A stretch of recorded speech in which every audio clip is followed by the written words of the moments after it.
पापी ऐसा मत कर, इतना बड़ा अधर्म मत कर, समाज के लोग थूकेंगे तो मुंह दिखाने के लायक नहीं रहेगा, मेरे वंश को कलंकित मत कर।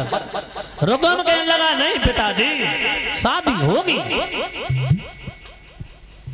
तो शिशुपाल के साथ होगी, अन्यथा यहाँ लहसों के पहाड़ बन जाएंगे, अम्मार लग जाएंगे, खून की नदियां बह जाएंगी।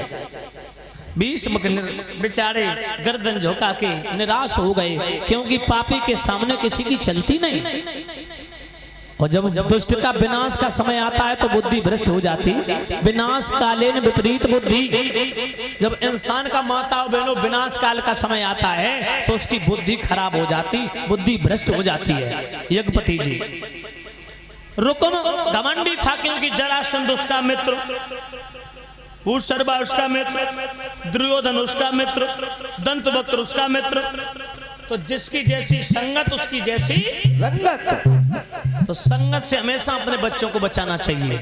अगर संगत गलत हो गई तो तुम्हारे परिवार का, तुम्हारे वंश का विनाश हो जाएगा। रुकुम की संगत गलत थी, दुष्ट राजाओं के साथ में थी, जो भगवान से बैर मानते थे, कन्हैया से दुश्मनी मानते थे। रुकुम ने एक नहीं मानी, जाकर के महलों में पहुंचा, एक खत लिख दिया, चंदेरी के रहने वाले सारे शिशुपाल, अत्र कुशलम तत्रस्तु अपराध समाचार यह है, मैं अपनी बहन रुक्मिणी का विवाह तुम्हारे साथ करना चाहता हूँ, मगर हमारे पिता हमारे भाइयों की बिल्कुल इच्छा नहीं है। वो कन्हैया को चाहते हैं मगर हम उस भगोड़ा को नहीं चाहते हैं। अगर वो यहाँ आएगा तो तलवारें चल जाएंगी, इसीलिए आप हमारी बहन के साथ शादी करने के लिए तैयार हो जाओ। मेरा उद्देश्य सफल बनाने के लिए आप मेरे घर दूल्हा बन के आए, मेरी बहन रुक्मिणी के साथ शादी करके मेरे उद्देश्य को सफल बनाए। लिखा है उसने खत में, क्या लिखा?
भगवान कन्हैया का जिक्र भी उस चिट्ठी में लिख दिया कि सावधान होकर के आना साले साहब, क्योंकि यहाँ पर द्वारकाधीश कन्हैया भी आएगा।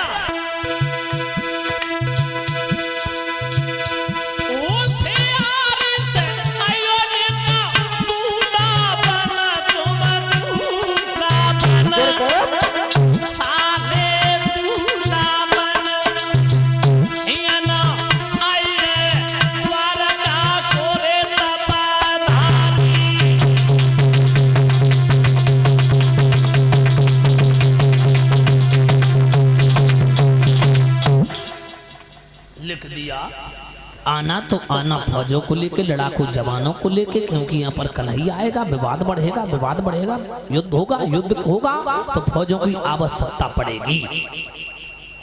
ऊपर से हस्ताक्षर कर दिए, असरपियों का ढेर लगा दिया, गिन्नियों का ढेर लगा दिया, लंबे परात लेकर के नाई ब्राह्मण चले हैं चंदेरी।